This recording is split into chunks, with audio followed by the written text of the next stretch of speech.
Okay. Hi, everybody. It's Claudia with Cabin Talk. And today I finally have Harald Kautz-Vella back, who a lot of you have already met before. He's been on a couple times already.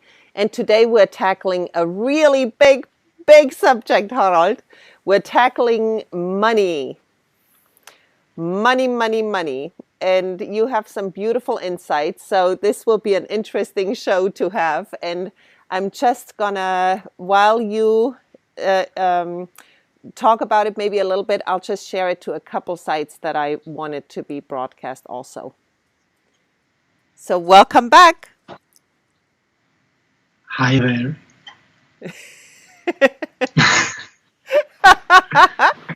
It already starts out funny, but we are really tackling a massive subject here and it really affects everybody, and it affects us all in sometimes very strange ways. And I guess those are the ones we need to talk about. Yeah, there are two things. It is affecting us already, has been affecting us for lifetimes. But maybe we had to wait to do this talk because things become visible at the moment in a high speed of development.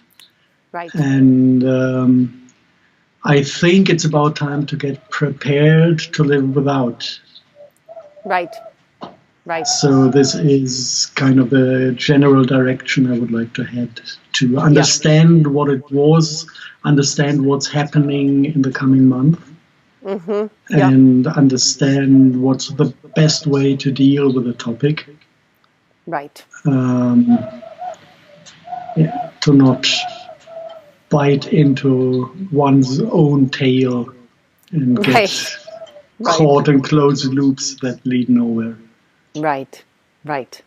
Yeah, and we definitely are right now in an incredibly tumultuous and transitional time, it feels like. It really feels like everything is up in the air, and we'll see how it all falls down and pans out. I mean, that's my feeling about the time right now. And we really need to go back to really basics, it feels to me, to basic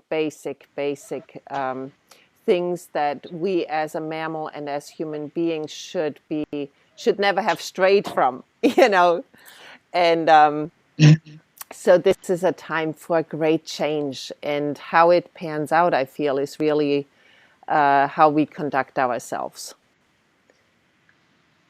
Yeah. If you want to go to the basics, there's one little story I really love that actually explains everything of importance. And that was an experiment conducted somewhere in, I don't know, south of the United States, Central America, or South America. I'm not exactly sure where they did it. It was an experiment run with apes, a huge ape family or tribe. And under scientific controlled conditions, they taught them to use money. And it took like 3 days until the apes understood what it's about, accepted the coins, and started to use them in their daily life. And it took about 2 weeks until behavioral patterns started to work out. And the main result was that the male apes started to steal, rob the coins from each other, fight over it in an extremely aggressive way. And the girls started to prostitute themselves. And that turned out to be a complete fiasco for the entire ape community. And when the scientific staff decided to put an end to this destructive experiment and try to get the coins back from the apes, that was a big mistake. Wow. And if you look, so they didn't want to let go. They got the game, they thought it would continue forever, it became normality for them, and giving away the coins, no way. So this is actually Amazing. what what happened to us as a human collective. Right. We started to play a game, we got addicted. A simple case of gaming addiction, like you can see it in every casino in Right. Las um, Vegas. all over the world, in Las Vegas, Right. wherever you go. Gaming addiction to basically a self-destructive game that is already far beyond the initial conditions. So things have worsened a lot through playing the game. Right. But the game itself kind of gives us the illusion that you can find a solution to the problems the game created by playing it better. So Right. it's kind of self-perpetuating, and the idea of letting go from it is it feels, for most of the humans, it feels so ridiculous. Right. Like, shall we go back onto the trees? Or without money, I would starve. Because Right. the core thing that actually happens with the money is that it completely absorbs every motivation like a black hole. Yeah.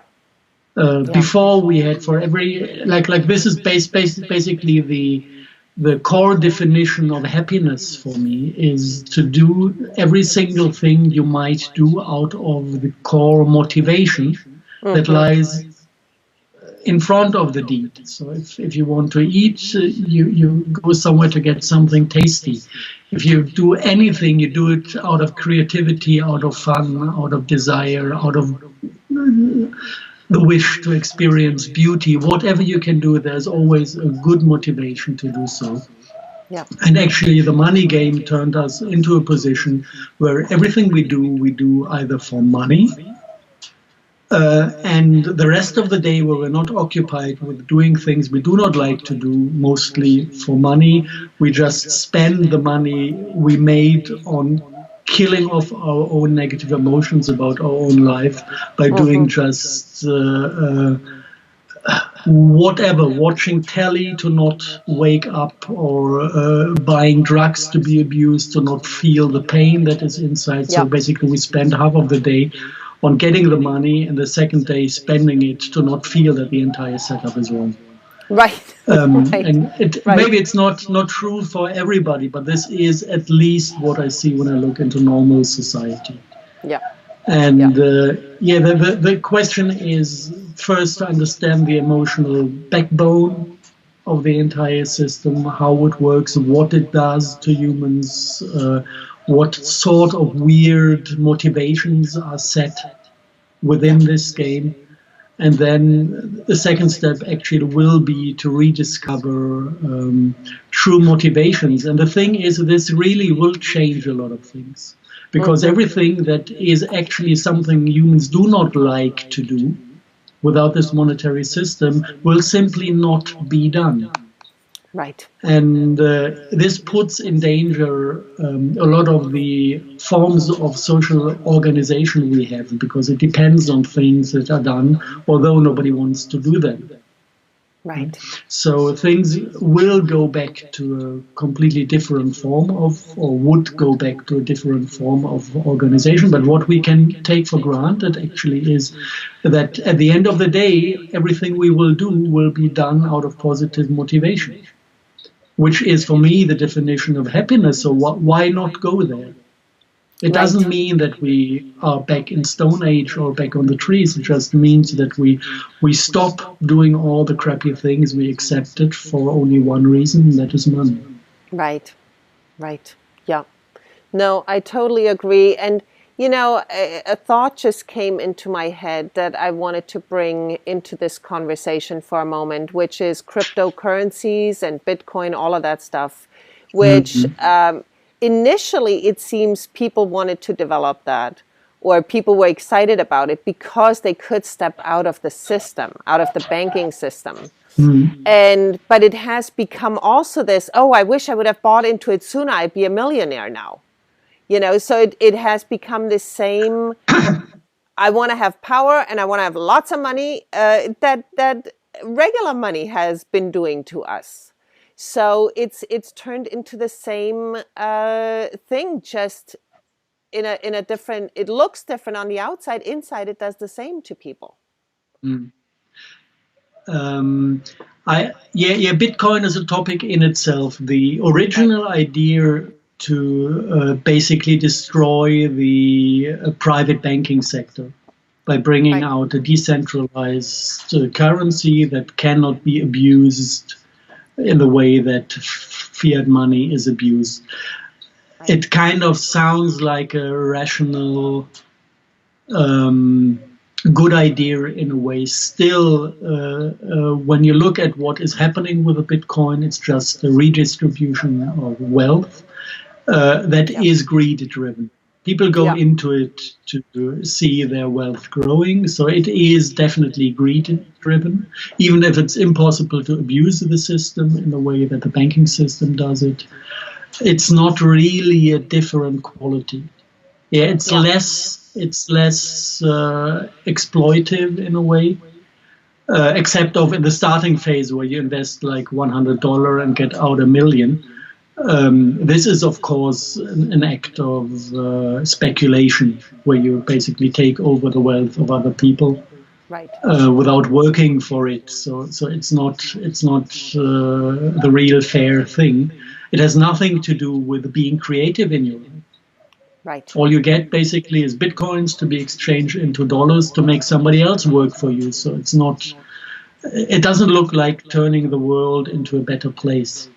Right. In exactly. that way. And even if Bitcoin should take over, yes, if the entire world would run on Bitcoin, we would have a little bit better money than we have now.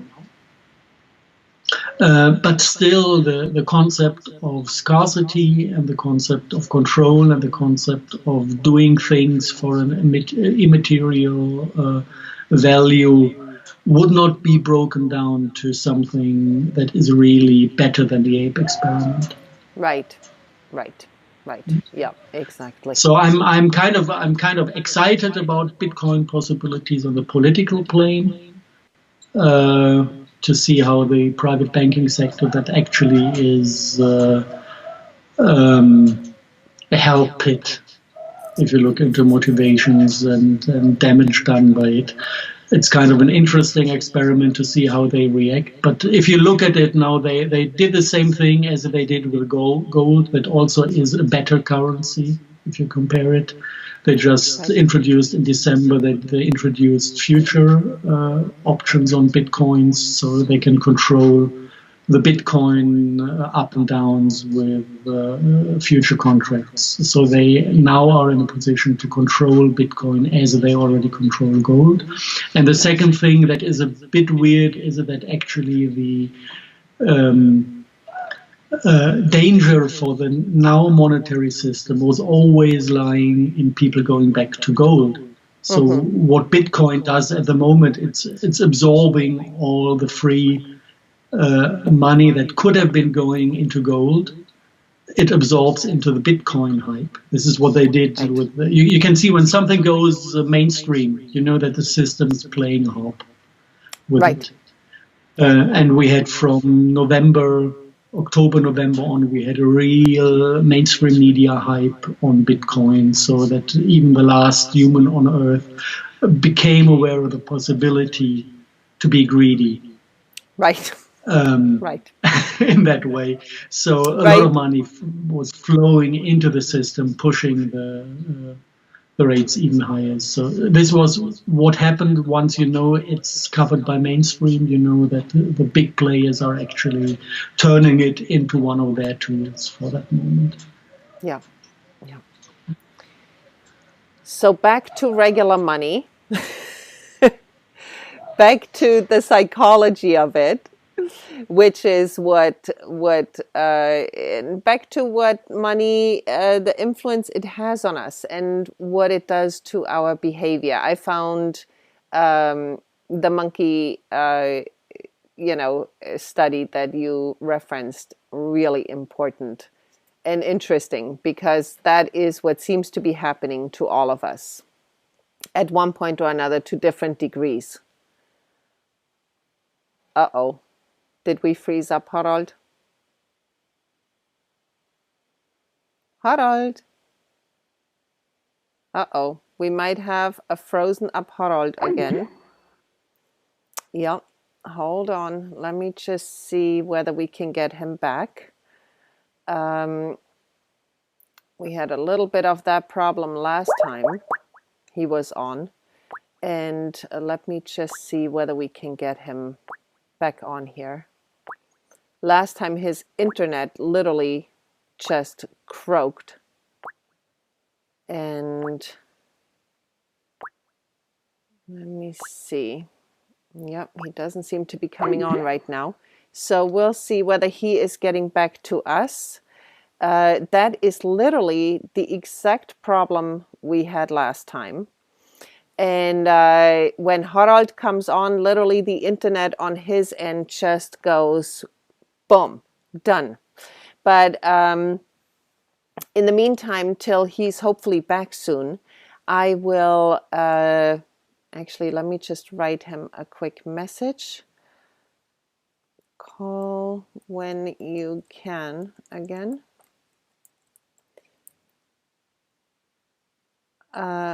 I'm waiting. Okay, so this way he knows we are still on. And so anyway, what I wanted to say is money is changing people. And I have my own stories about money that I would like to share. And it's, I call it my story where I almost won the lottery. And it was one of those days in my life that everything fell into place. I got a bed for free that I had wanted for a long time, that I was like, oh, I wish I could have one of those mattresses. Boom, a friend calls me and says, you can have my mattress. Then I needed a computer, and Apple literally gave me a brand new computer all in one day. That's like, you're talking about, I don't know, 7, 8 years ago. So a friend of mine was like, please buy a lottery ticket, please. I mean, this is your day. And I was like, I don't need a lottery ticket. I'm good. My life is good. If I really need something, the universe will provide. And so he's like, just buy a lottery ticket. You could do a lot of your charity shit with it. And I'm thinking, all right, I could do that. So I bought a lottery ticket, right? And I went, and the drawing was 3 days later. And I went from saying, oh, I'm going to give it all away. I can't wait to give it all away. I don't need any of the money. To, well, maybe I should keep $1 million for myself or two in 3 days.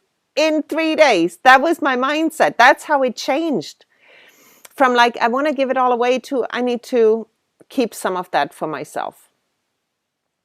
So the drawing came and I had a few numbers right.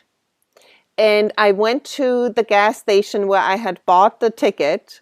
And she said, oh, so you can have 3 more tickets or $3. And I was thinking, I'm taking the $3, because I could almost tangibly hear this voice in my head saying, do you want to be rich or do you want to be happy? Make your choice. And so I said to the woman, well, I'll take the $3. And she said, really? You don't want 3 more tickets? And I said, no, I tripled my money in 3 days. How much better can it get? I went from $1 to $3. And I'll take the $3. And so we both got a laugh out of that. And I took the $3 and walked away, and I never played lottery again since, because I find it an awful trap.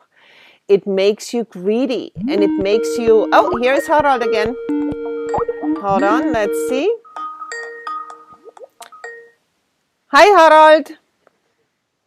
We got you back, and we waited for you. They are messing with us again. Oh my God! Possibly. It's a stormy day. It's a stormy day as well. So maybe my satellite dish got a bit wind pressure from the side. Okay, so good. Twisted. Good. But it's mainly stable. I can see the quality of the signal. Right. And it's main, so we can continue. I think. Excellent. And I just told people a little anecdotal story, which I think I told you before, about how I almost won the lottery. So we can pick up wherever you want. And I basically told him how greedy I all of a sudden got with even the mere possibility of winning the lottery. All of a sudden, I needed $1 million in my bank account, which is so ridiculous. And I don't think I would ever be in that danger again. But at that time, I was like, yeah, give me all of it.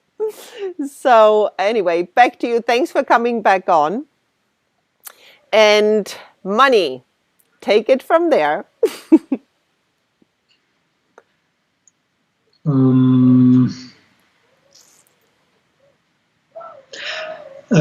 What is interesting, to go back to what money does with people. Why do we want to have money? This is a good question. I would like to have money. I'm taking the ugly side now, because if I would be a nice person, I could just ask people for a favor to do. And everybody would love to assist and help out. Just because I'm a nice guy and they're nice people. So if I need something, I go somewhere and ask for it. And then I get a thank you. No, I get a please, yes, and I give a thank you.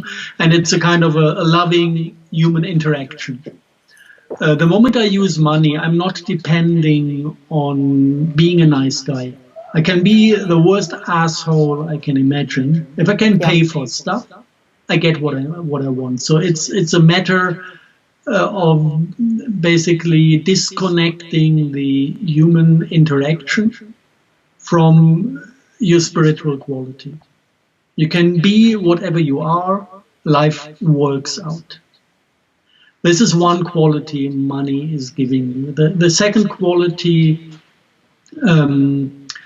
that money gives you, you do not need to have faith in the spiritual response of the universe.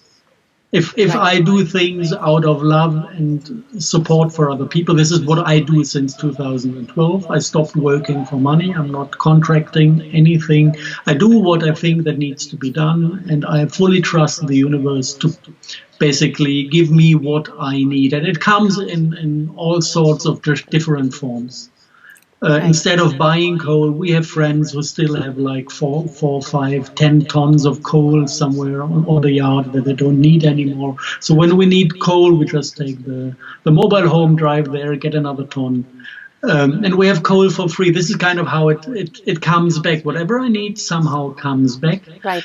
This is because I do what I think needs to be done. I do the things in love, and the universe is returning. If you don't have this trust in the universe to supply you out of its own abundance, then of course it's tempting to have a big bank account that is giving you security. So it is about controlling your own fears of scarcity.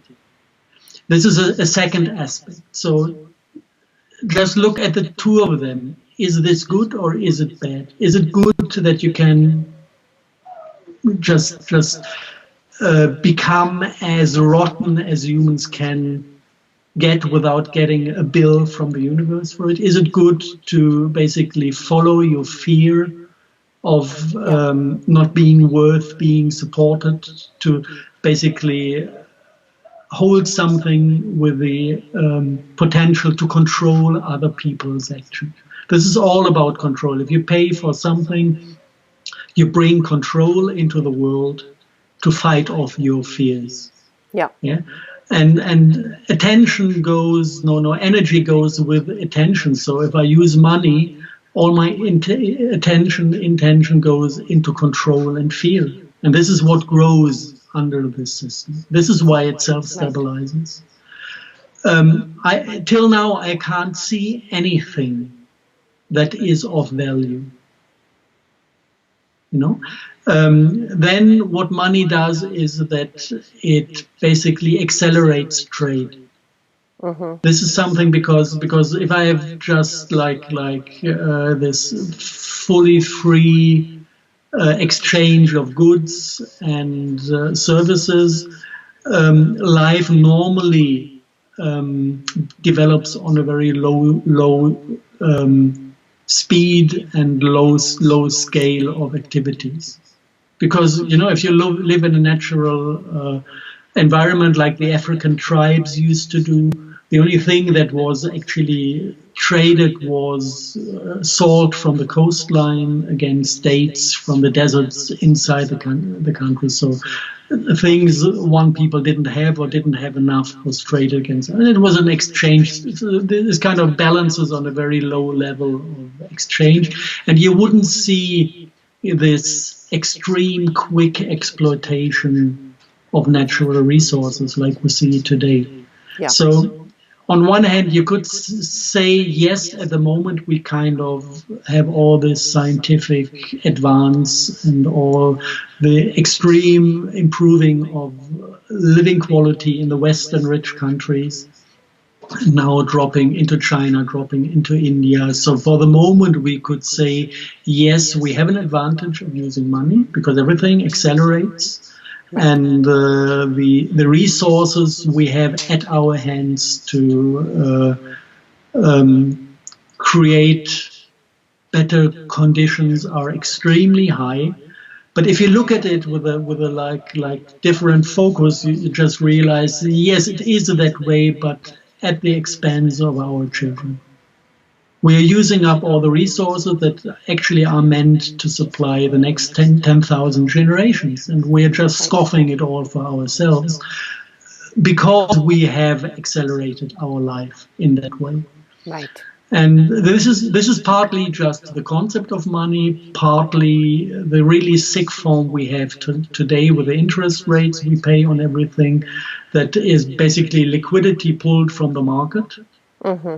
All the time, continuously, and then this pool of liquidity needs to be covered with economical growth. This is kind of the basic formula we have in the current monetary system, that somebody is getting richer and richer and richer, and to make this possible, everything needs to grow, and it couldn't grow in size anymore.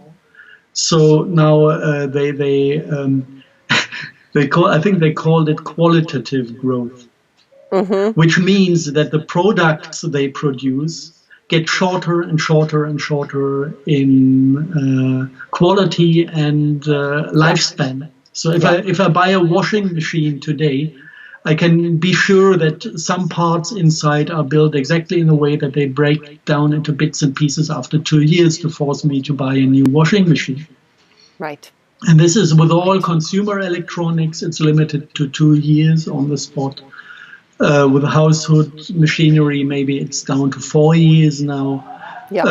I remember my grandma running her washing machine from the 50s to the 80s without the necessity to exchange anything. Yeah. Okay? I still have a kitchen table, or I had a kitchen table, now it's with my ex-wife. I think it was built in 1750. Yeah.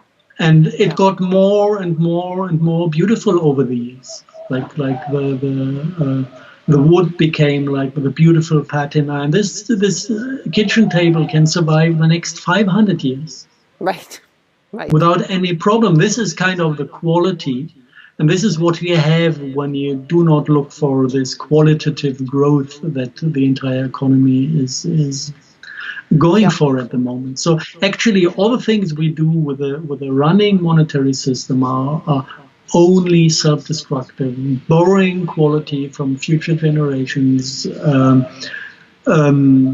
using up all the resources, polluting the environment on all different levels, like burning too many oil and coal resources to get the energy, to get the entire system running.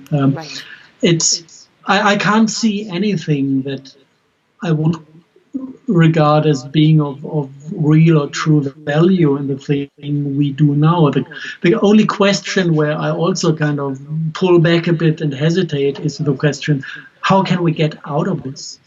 Right. And luckily, we are not the ones to do this decision, because the cycle we are looking at actually is designed in a way that it is coming to a natural end. The kind of end time concept for the monetary cycle is that actually the ones who have gathered all the wealth can then pull in real estate, pull in shares of company, pull in resources, pull in gold on the last month, while all the humans still sit on paper money that becomes worthless at the end of the day. There's not a single fiat currency system that did not implode in a hyperinflation at the end of the cycle. So this is what always happened. This is what is going to happen. And we can precisely see this unfolding now. Right. Yeah. This especially is connected to the decision of, I'm now talking mainly for the United States, the decision of China, India, and Russia to trade oil against their local currencies instead of US dollar. And this is going to definitely kickstart the hyperinflation in the United States because all the petrodollar at that point will start flowing back into the United States, kickstarting this hyperinflation. And the euro is closely connected to the US dollar, so there's no chance to make the euro survive as well. So basically the Atlantic sphere is going to go into exactly this end time cycle, which is not an accident. It's part of the plan. Yeah. Yeah. So the ones who know about the plan now will go massively into real estate, into buying up land, into buying gold, whatever they know that is will be of value after or during the crash. Right. And I still have kind of the memory of my not parents, but of my grandmother when World War II was over. For an ounce of gold, you could buy the most beautiful villas in Berlin. Right. 1 ounce. Right. Right. Yeah. This is where the value of gold goes after this end of the cycle. And the interesting thing is that actually you cannot restart a new cycle without a big war. Without what? And this is what, without a big war. Oh, so this is why they now so hard try to kickstart World War III. Right. And I'm not sure if you got the messages from Hawaii and from Japan. Yeah. Have you with seen the missile over Hawaii? With a missile where they did the fake over Hawaii, fired from what's your officially take it's a on fake.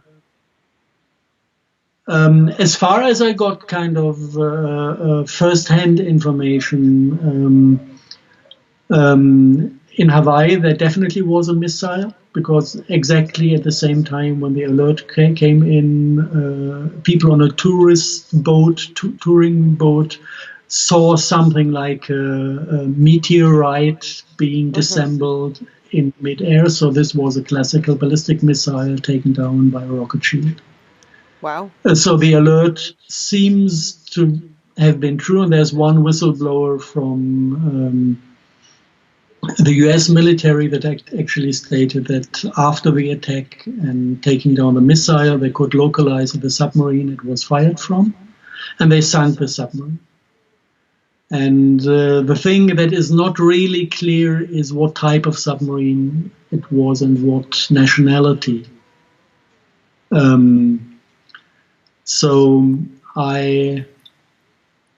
What they know is actually that the submarine was not localized before the attack. Right. Which makes it kind of likely that it's Dolphin class. But this is a rumor. This is nothing I would kind of would like to give out as a fact. Actually, firing missiles is possible of this size from a number of nuclear submarines and of the Dolphin class. And normally nuclear submarines can be detected by sonar. And this one apparently was not really detected before. So this kind of makes it likely. But I guess before they take any conclusions on that one, they will have to recover the sunken submarine and have a closer look at it to find out who did that. And same thing for Japan. There was 2 days later, I think yesterday, a similar alert of incoming ballistic missiles that then was declared as a false alert, just button pressed by mistake. And this kind of goes into statistic. How likely is it that two possible attacks that could be aiming as a false flag into the direction of North Korea happen like in a distance of 3 days? Right. The good news actually is if it was Dolphin class, then that was now with Japan. I heard rumors about 2 sunken submarines around Japan. Also just rumors, but if it's true, then these were the last ones available. So that option is not given anymore. Not by creeping in with a submarine and playing false flag. If something else happens now, it's obvious who does it. Right. Yeah, but I don't feel this warish energy in the air. If you tune into collective field level and just see if there's war in the air, it's not. I agree. I feel like people are sick of it. I feel it's just the opposite. People don't even believe the false Syrian rhetoric anymore, and they're not buying into the Iran rhetoric. People are sick of wars. People want love. They want compassion. They are really sick of all the negativity. I really feel that way. I feel that people are ready for a new way of doing things. And more people are coming on board with that. And the interesting thing is, once it is like this, we can focus on the positive outcome of human development, that we are sick of war, so we don't do it anymore. Right. Unless it's about actually getting hold of the real bad players on the board in a as least destructive as possible way. Yeah. This is something that I guess will happen. We've got these 10,400 sealed indictments that are around to take out the leading politicians that are into this stupid private banking sector games. So this is kind of something that needs to be done still to clear up. We have still the option that what we see coming now is a classical staged revolution. Right. Yeah, it always was the fact when people started to wake up and turn against the ruling system. The ruling system just faked a revolution to absorb that revolutionary energy by the people and just replaced one puppet by another puppet and then could continue in the hidden for the next 240, 250 years until the next revolution was necessary. And apparently they needed some kind of revolution. This is why I'm not surprised that Trump actually doesn't look much better than Clinton.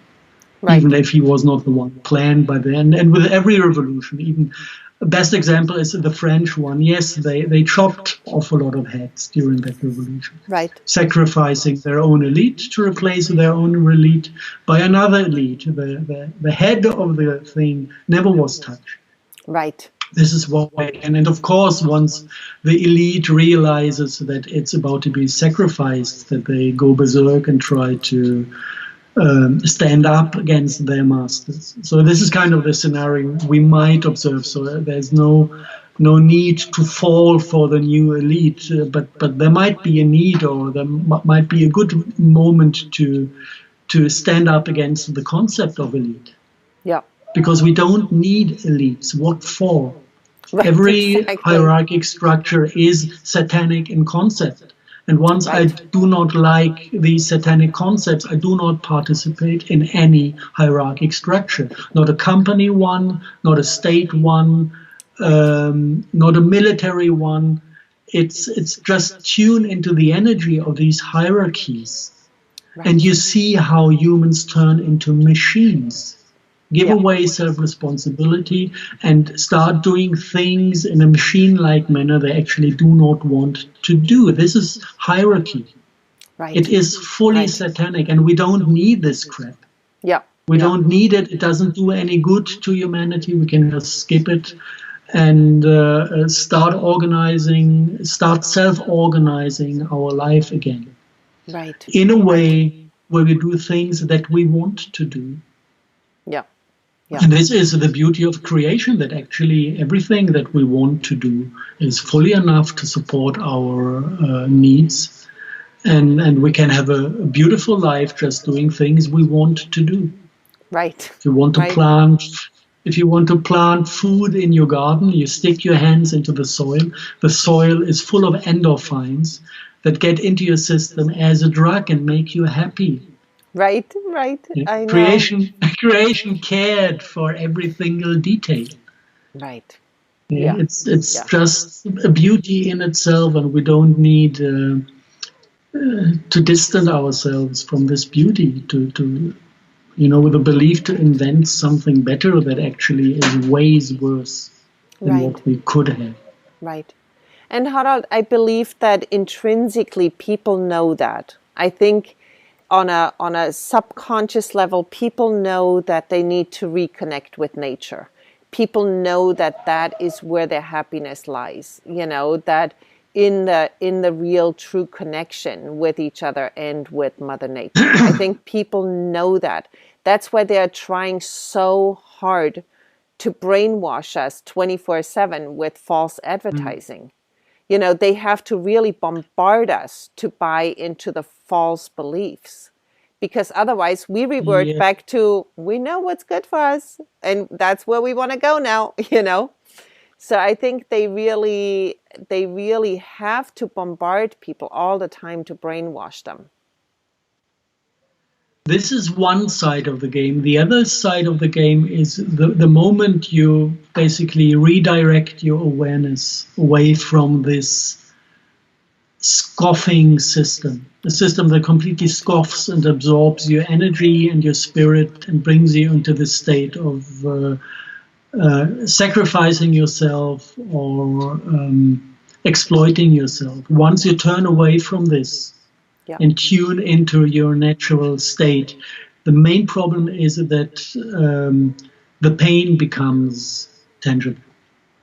Right. If you, I just do this, while we are talking, I just go into the collective field and look for the response on field level from what we imagine. And once I imagine going back to a natural life form, the first thing I get is a wave of pain. Mm-hmm. Because suddenly the things we have done to ourselves come into awareness. And the trick is not to basically fear that pain, but go through it, because Yeah. it's part of the healing process. Yeah. Yeah. Yeah. And I think And this is no, go ahead. it's what keeps people from healing innerly. You always do have kind of the influence from outside, but focusing on that is actually positioning you in the victim role. We've been kind of mistreated, we've been bombarded with advertisement, we've Right. been bombarded with whatever. This is kind of victim role. If you just focus on overcoming the inner fear, Right. then you take back your self-responsibility, because this is what you can handle. You cannot handle the bombardment from outside, but you can make yourself immune to it by overcoming the fear. So always focusing basically on the inner possibility. Right. Is bringing us to a better place. Yeah, that is an excellent point. And we talked about that last time with the triangle, with the drama triangle. Yeah.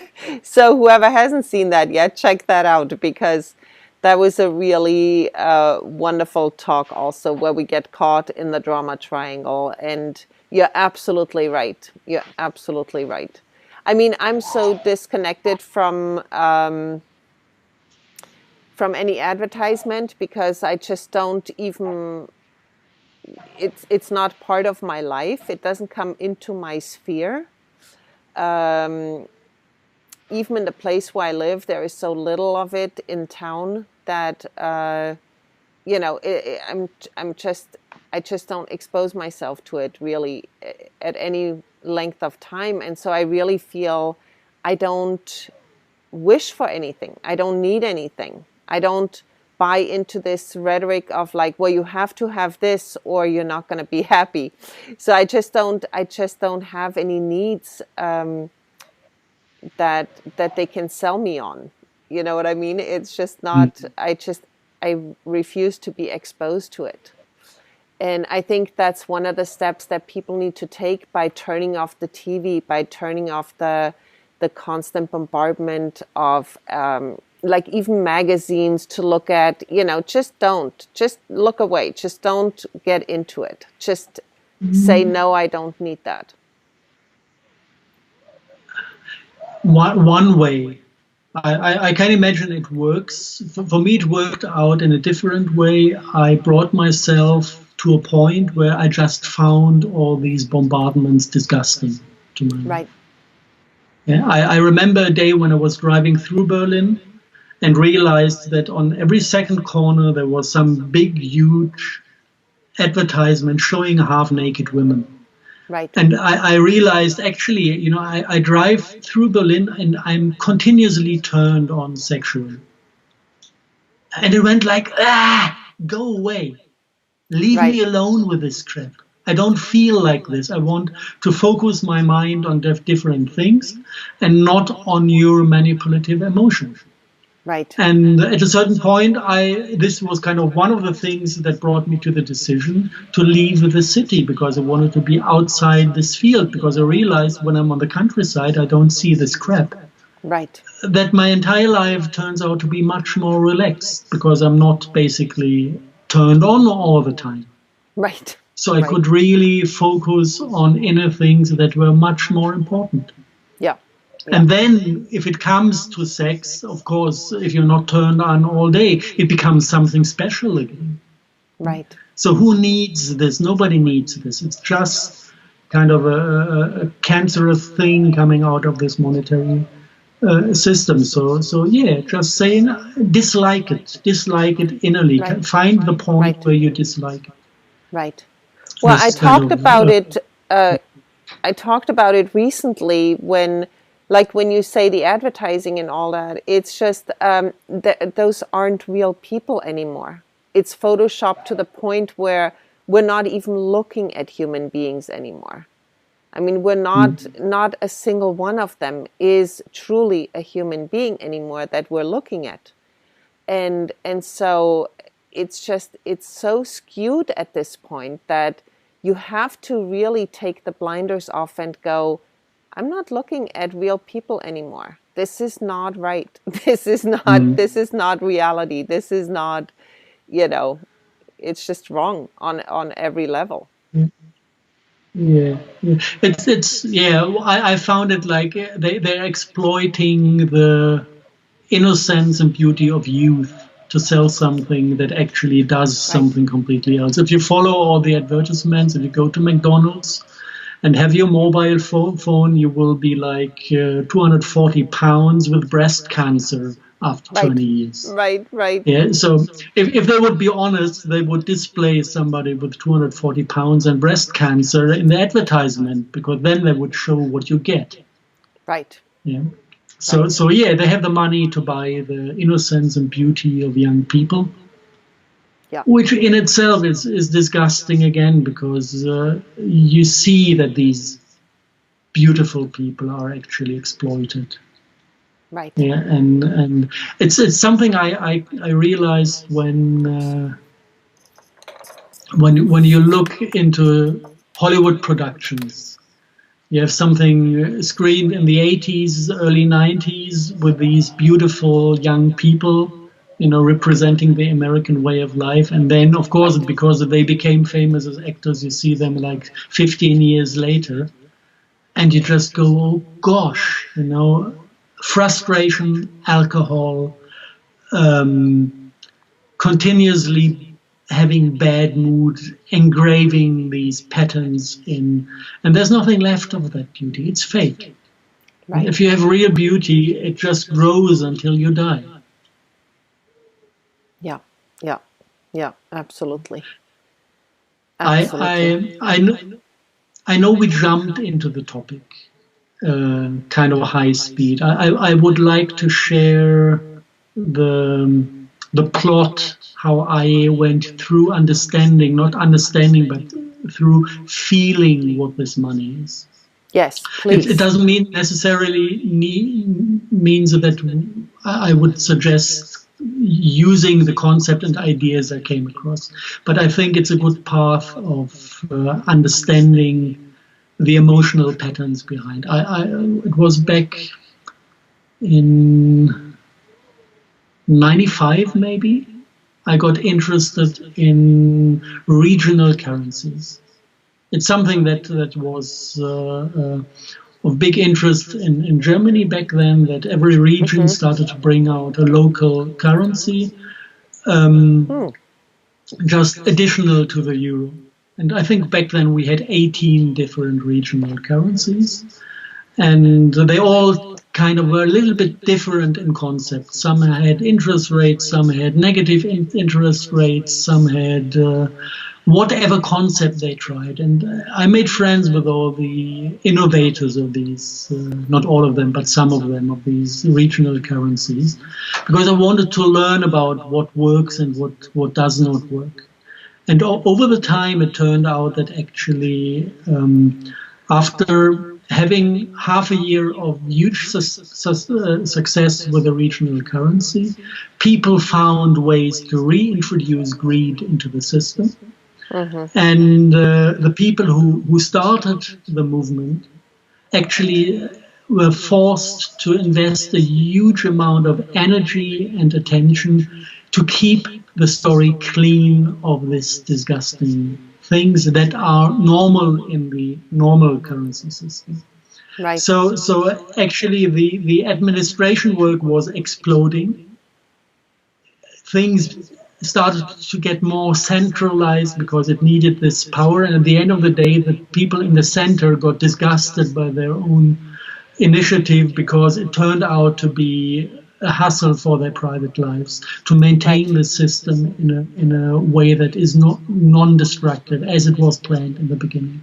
And at a certain point, I just said, okay, they tried every good idea I could come across to fight off the bad energies of the monetary system, and they all failed. So my logic, my inner logic, or my inner emotional perception said they must have overlooked on something that nobody saw, that is wrong with the entire principle of money.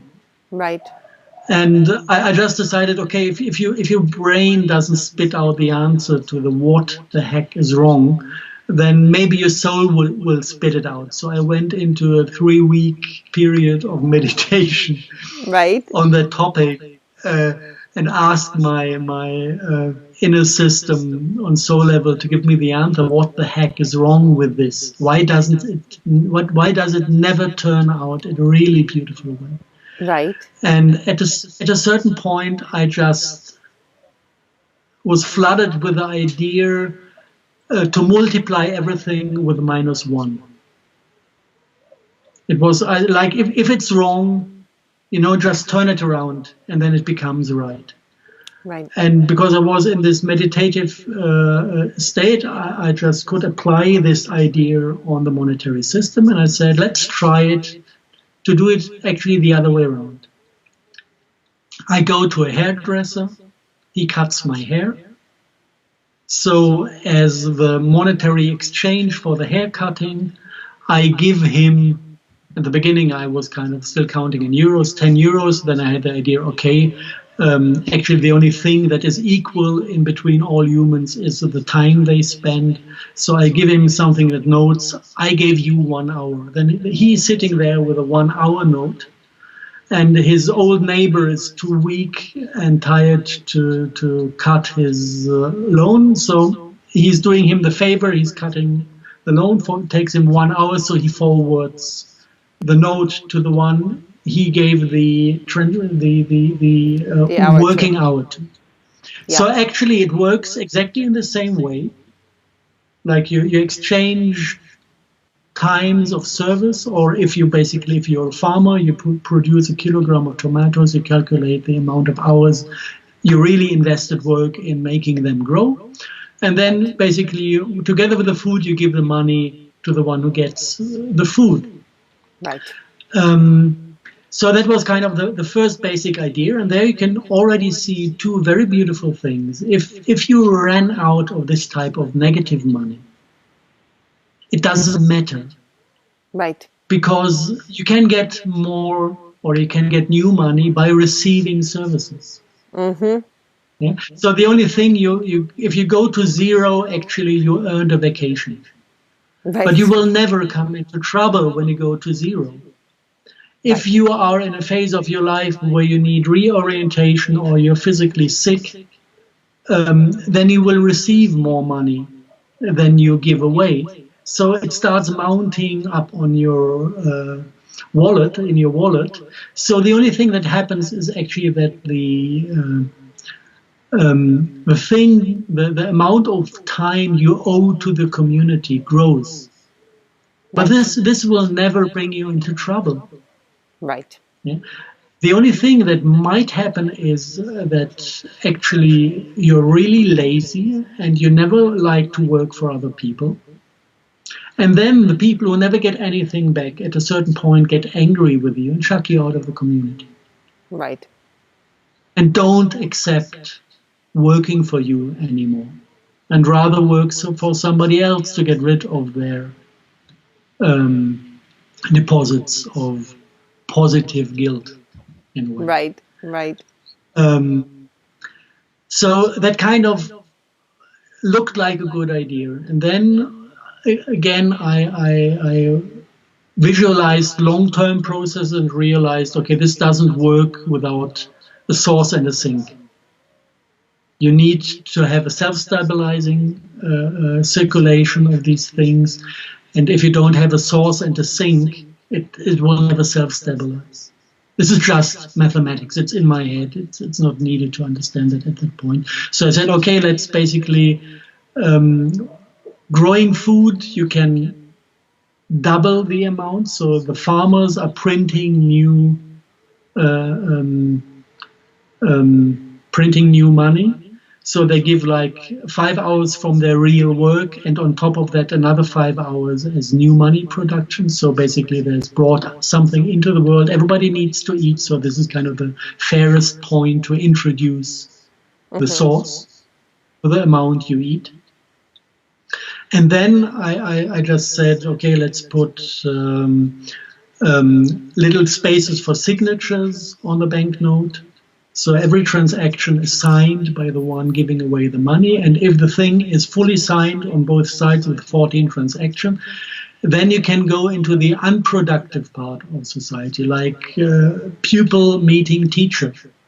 It's completely unproductive. Nothing is produced or done there. So the teacher and the pupil can both take a note with 14 signatures on it, put it together, tear it, throw it away. This is the sink.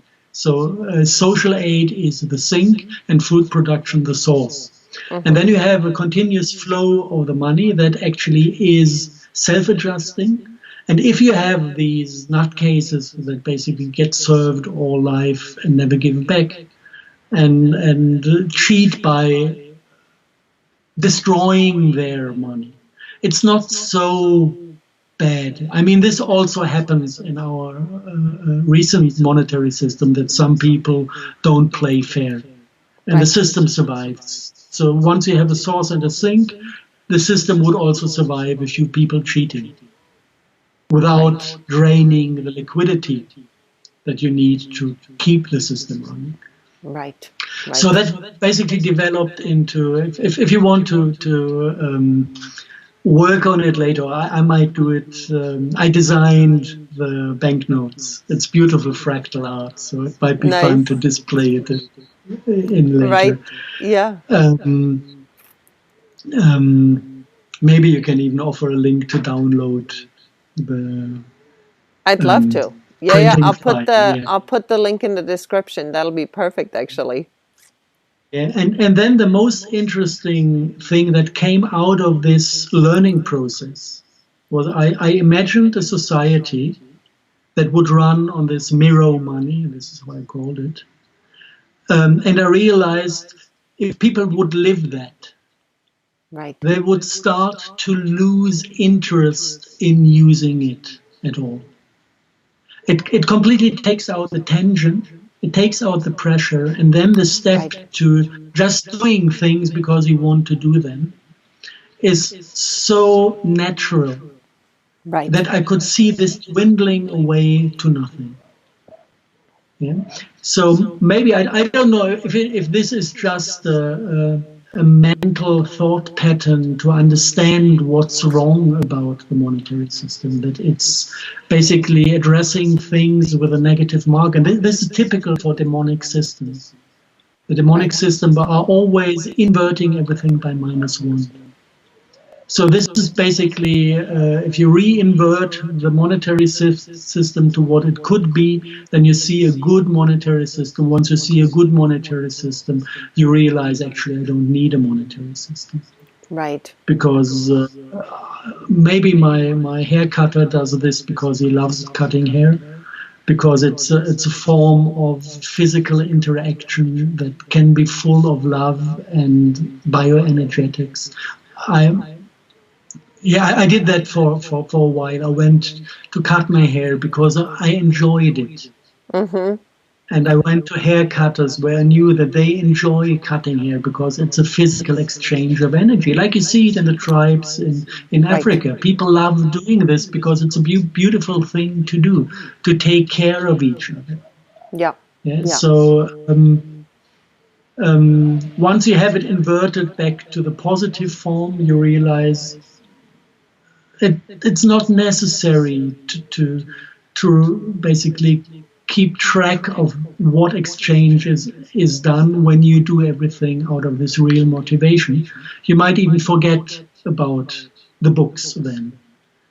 So I don't see this being the new monetary system, but it's a nice mental exercise to find what's wrong actually energetically. And this is basically the shift from scarcity to abundance. Right. This is where you can learn what this really is about. And another beautiful thing about this mirror money, it's completely decentralized. It doesn't need a central authority. Right. If you want to, you need 2 people to kickstart the process. Yeah. It doesn't need more than 2 people and one of them growing food. So that's it. So it can be adopted completely as a decentralized learning tool to regain the ability of living in abundance. Yeah, yeah. And my friend, one. No, go ahead. You can jump in, because this is one of 2 main experiences I personally did learning about this money topic. And I could jump to the second one. If you wanted to comment, do so. No, I just wanted to say that my friend Thea, who lives here like a mile away from me, she is always interested in starting a time bank, to start a time bank with different people. And I think that would be a wonderful way to go, where everybody's time is worth the same. And just like you said, so it's really something that we need to try on a local level. I think that's really wonderful and a great idea. Yeah. Maybe you can introduce her into this inversion idea of making the money flow into the opposite direction, because it's really helpful to understand what abundance is about. Yeah. And the second experience I can contribute is actually what slavery is about. Mm-hmm. At a certain point, it was after I understood this mirror money lesson for my life, I realized, okay, I'm still working for, back then, 5 to 8 euros an hour. To supply my family, I would needed to work 100 hours a week. Wow. To do it just on my own, and I realized I'm in this normal society slavery mode. And I realized, okay, this is something I do not know. And then I had an interesting offer from a company in Norway that were interested in my skills and said, just come along. And we agreed on a salary going back to my family. So I didn't see any of the money they paid as a salary, just went to my then wife, children. And I lived at their place. I had a room in the basement, and I was eating with them because they liked me also on personal level. So actually, I took 1 year off, and I hardly touched any money at that time. If it was about going home to visit, they paid for the flight, so I could sit in the next airplane, go for a week back to Germany. So I was working the weekends as well, and then I had kind of close to a week off once a month to go home. So the first time I touched money, somebody invited me to a local village to eat crabs, the fresh crabs, and he didn't have small cash for paying the parking fees. Right. So that was the first time I touched, and after half a year, I just was on the street in Oslo and was hungry. And I had to get some fast food from somewhere, which was disgusting, but still I had it. So that was the second time I touched money in that time. And somehow during that year, I innerly completely disattached from the monetary psychology within me. And it somehow changed things in a very beautiful way. It changed things in a way that from that point on, I never ever thought about money again. I just stayed in that mode of doing things that I wanted to do because it felt right doing them. Right. And after I did the things, somehow the universe cashed back in one or the other way. Yeah. And this is stable since then. But I think it needed the year of not touching money to get innerly freed from the automatic response that is somehow in this programming within everybody. So that was kind of helpful. Wow. And how long ago was that year happened that you took off some money? That was 2012. Mm-hmm. Yep. And since then, I'm living in a world full of miracles. Yep. And I had to learn to say thank you, which was a hard time, and I'm still not really happy with the way it comes. And also, I'm still in the process of learning to say, please, could you? Right, right.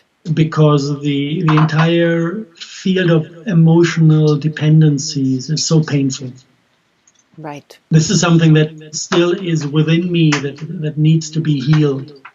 Yeah. But it's in progress.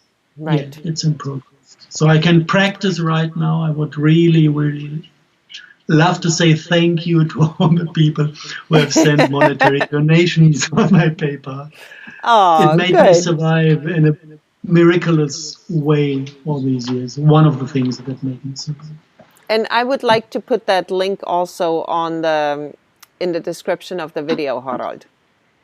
So if you shoot me that link, I will put that on there as well, because you do amazing research and you do amazing work and you bring so much good to the world and so much different way of thinking that is desperately needed, because the current way of thinking clearly isn't working, not for anybody anymore. And I would say it doesn't work for the elite either, because I used to work for them for a few years for extremely wealthy people. And I have never seen an unhappier bunch of people in my life, honestly. And if I go to a poor country where everybody is living on dirt floors and just making tortillas, I mean, I've never seen a bunch of happier people. So I think you know, it's great to have had that privilege to see both worlds and the internal happiness state. And truly, wealthy people are extraordinarily unhappy inside. Not every single one of them, but I would say as a whole, because they're always afraid of losing their shit, you know? And so The more they have, the bigger the yep, fear the is. bigger the fear. And so they're constantly in this state of fear of like, I hope nothing gets taken, and I hope I have enough and I need more. So it's a constant struggle, and it's really quite pathetic. So I really appreciate you bringing to us a different mindset, and we really do need that. And I agree. I mean, once you give the reins out of your hands of your life and you say, all right, I'm just going to go with the flow, and I'm just going to go wherever life leads me. Miracles are a constant, and it's so beautiful, and it's so miraculous how it works out. And it's really my favorite part of living. It really Yeah. is, because it's just, you go, ah, I would have, and it's always things that in our small brain we would have never even thought of, those solutions or those miracles. That's why I find that they are miracles, because it's not something that we come up with. It's just something that manifests collectively. And I love that part of living the most. Now, what did we not touch on yet? Anything else you would like to? I know you're getting ready for dinner over in Germany with your people, but is there anything else we need to touch on?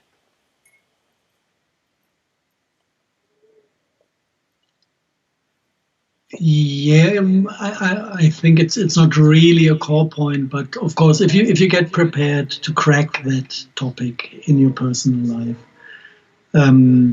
it is extremely helpful to network with people who are farming. Mm-hmm. Yeah. Um, and it's extremely helpful to farm yourself, at least a Right. small garden that keeps you alive. It's extremely helpful to detach from all the pipes. Watch Brazil, this beautiful old film once, to understand how we are piped Hmm. to all sorts of supply chains Oh, that automatically make us pay. yeah. And this is kind of one of the things I needed to do to be able to disconnect, is having my own little farm with my own little dwell, and hopefully in a couple of months my own little windmill for electricity, and my own sewage treatment, and so that the basic cost of life, cutting down all insurances Yeah. as long as it's legally possible. So just get rid of all these input pipes that drain your wallet, Right. because being entangled in this way to the cash flow makes it more difficult to let things flow freely, because part of Yeah. it is kind of frozen in the state of society we have now. Right. And at the moment, it's like if nothing happens, I still can pull back into my little farm, live from the garden, and chop wood instead of buying coal. Right. Right. Or getting it from nice neighbors who don't need it anymore. So Right. it Right. it it's like giving the universe a chance to supply you by organizing yourself in a way that gives more options. Right. Right. This is something, but I think it's not even worth mentioning it, because this is coming naturally when you think into this direction. Yeah. Yeah. Now, I have people saying, ask about vaccines, ask about geoengineering, ask about those things. But I think vaccines will fit into our next time much better, don't you think? Yeah. We're not opening that one now. Yeah, yeah. Well, we will We have can do Harald one on on. again. Oh, go ahead. Yeah. Um, Yeah, actually, the geoengineering, the biochemical topic is one we should do, and Yep. I have the feeling I would like to make one talk on circumcision as well. I heard I'd it's love kind of to. common in the United States, It's and horrendous. yeah, I've got some personal insights to share on that one. Right, right. Yes. So we will Like do what it is, yeah. what it is, what it does, and how it feels like when you go through a healing process to reverse what has been done. Yeah. No, that would be On wonderful. So bioenergy. yeah, yeah. We will definitely have you on again, and also one on nutrition that we wanted to do. So we'll have Harald come back, and then we'll do each one as a separate segment. So it's really people can look that up just by that, and I think that'll be more helpful to do it that way. So I think but thank you for bringing this up, and we will definitely get into that in the future. And hopefully our pause between talks won't be as long, but between holidays and sickness and visitors, and it was just complicated to actually find the time to get together. But we won't wait as long as since last time to have you on again, hopefully in a week or so. Yeah, I guess it's going to be a quick one. Yes, great. All right. Well, thank you so much, Harald. Enjoy your dinner. I know it's already 6, 7 o'clock in the evening, 7:30 almost. So we're moving right along here. And I really appreciate you taking the time. And if you send me the link to your website and PayPal, I will put that also on here right now. And thanks again for coming on. And I hope I see you next week. Yep. See you next week. Thanks. Bye-bye. Bye.